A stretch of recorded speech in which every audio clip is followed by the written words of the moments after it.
বিসমিল্লাহির রহমানির রহিম। হে সমস্ত জগতবাসী, এতে আমি অন্য ধর্মের লোক বুঝি না, নিজের ধর্মের লোক বুঝি না, সকল স্তরের লোককে সামনে রেখে আজকে সূরা ইয়াসিন থেকে আলোচনা করব ইনশাআল্লাহ। সূরা ইয়াসিনের আমল ফজিলত যদি কেউ জানতে পারে এবং বিশ্বাস করে এবং সে মানতে পারে, ইনশাআল্লাহ ইহকাল পরকাল ধন্য হয়ে যাবে।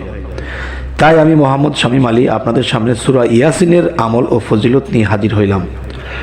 তো আশা করব ভিডিওটি টানবেন না, অনেক লাভবান হবেন। এই আলোচনাটি শুনুন যে সূরা ইয়াসিনের আমল থেকে যে আলোচনাগুলো করব, আপনি পুরোটা আলোচনা শুনলে পরে আপনি অবশ্যই আপনি কোরআনকে, আল্লাহকে এবং সৃষ্টিকে, ফেরেশতাগণকে, নবী রাসূলগণকে আপনি অবশ্যই ধন্যবাদ জানাবেন যে আজকে তাদের জন্য আমরা কি সুন্দর জিনিস পেয়েছি। তারা যদি প্রেরণ না হইতো তাহলে আমরা কোত্থেকে পাইতাম। তাই সকলের প্রতি সম্মান রেখে আজকে সূরা ইয়াসিন থেকে আপনাদের সামনে এই আলোচনাটি তুলে ধরছি। অবশ্যই খেয়ালের সাথে, ধ্যানের সাথে শুনবেন, যাতে করে আমরা লাভবান হতে পারি। সেটি হলো, দেখুন, সূরা ইয়াসিনের ফজিলত।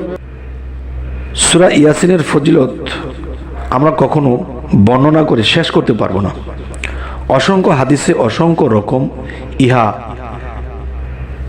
ফজিলতের কথা বর্ণনা করা হয়েছে।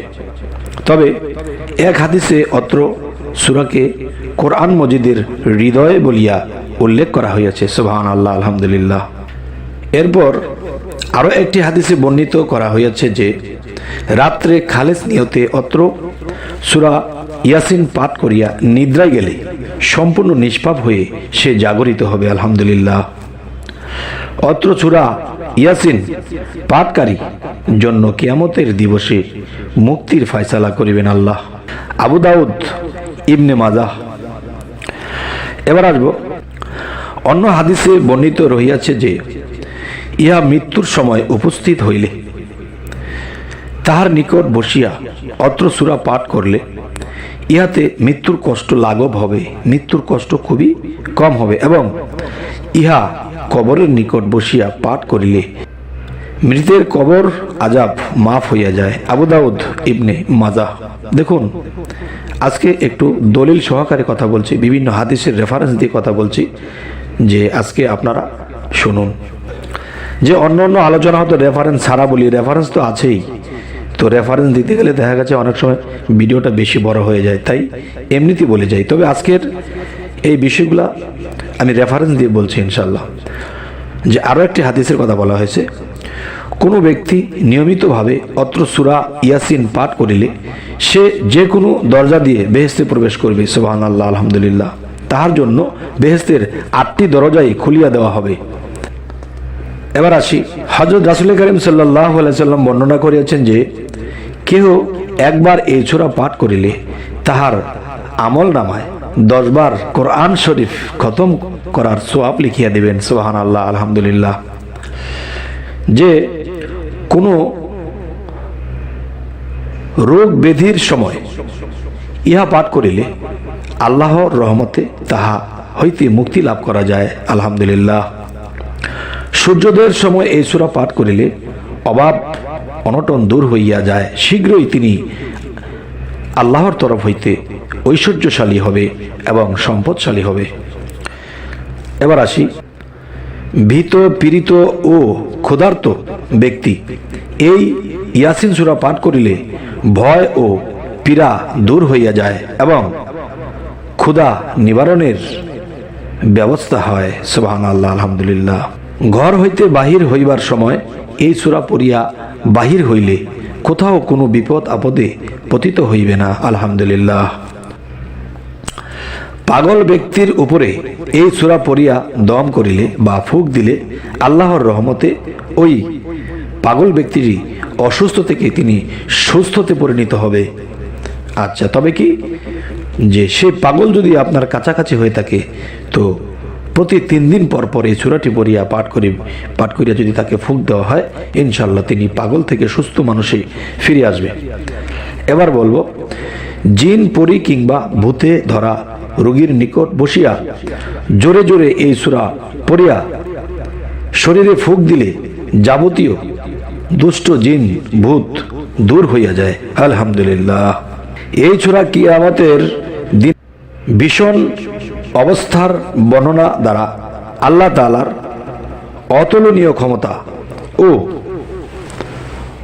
অপরিসীম মহিমা কথা প্রকাশিত হইয়াছে। ইহা ছাড়া অত্র সূরায় আল্লাহ অপূর্ণ সৃষ্টি নৈপুণ্যের কথা রহিয়াছে এবং ইহা ফজিলতের সূরারূপে খ্যাত।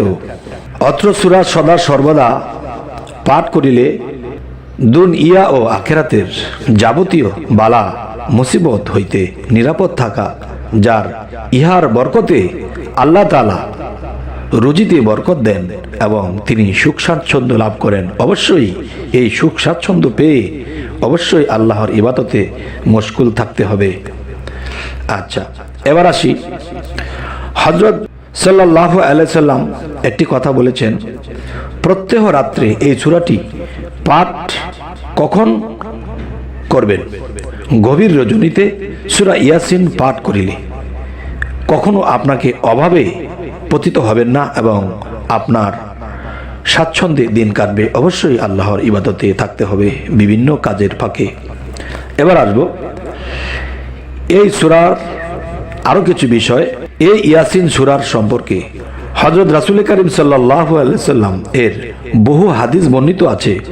এখানে মোটামুটি কয়েকটি হাদিসের মর্ম উল্লেখ করিলাম। হযরত আবু হুরায়রা হইতে এটি হাদিস বর্ণিত আছে যে এই সূরা পাঠকারীর জন্য সূরাটি ততক্ষণ পর্যন্ত হেফাজত করিবে যতক্ষণ পর্যন্ত ওই ব্যক্তির ক্ষমা করা না হইছে। সুবহানাল্লাহ, আলহামদুলিল্লাহ। যতক্ষণ পর্যন্ত গুনাহ মাফ না হয়েছে ততক্ষণ পর্যন্ত যে আল্লাহর এই কোরআনের এই সূরা ইয়াসিন পাঠ করতে করতে করতে করতে তার ছোটখাটো গুনাহ প্রথমে তো মাফ হবে, পরে বড় গুনাহগুলোও মাফ হতে থাকবে। সুবহানাল্লাহ, সুবহানাল্লাহ।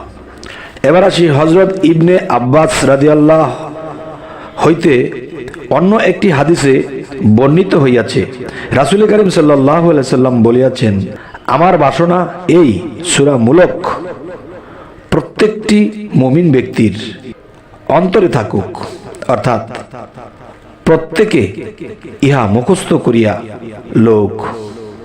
এবার আসি, হযরত ইবনে মাসউদ রাদিয়াল্লাহু হতে এটি হাদিস বর্ণিত হইয়াছে, কবরে যখন আযাবের ফেরেশতা মৃতকে শান্তি দিবার জন্য পায়ের দিক হইতে অগ্রসর হইতে থাকিবে, তখন তাহাকে বাধা দান করিয়া বলিবেন, তোমাকে আসিতে দিব না। তাহলে তোমাকে আসিতে দিব না, তখন পরে কি ঘটনাটি হবে? সেটি হলো, আমাদিগকে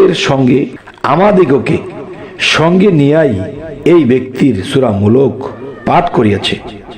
তখন ওই ফেরেশতা বক্ষ, পেট এবং মাথা ইত্যাদি অন্যান্য দিক দিয়া আসিতে চেষ্টা করিবে, কিন্তু প্রত্যেক দিক হইতে ঐরূপ উত্তর পাইয়া সে আর অগ্রসর হইতে পারিবে না।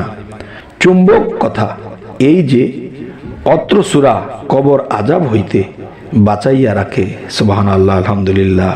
তাওরাত গ্রন্থে অত সূরার ফজিলত সম্বন্ধে এইরূপ বর্ণিত আছে যে, যে ব্যক্তি রাত্রিকালে এই সূরা পাঠ করিবে তাহার আমল নামায় অশেষ নেকি লিখিত হবে।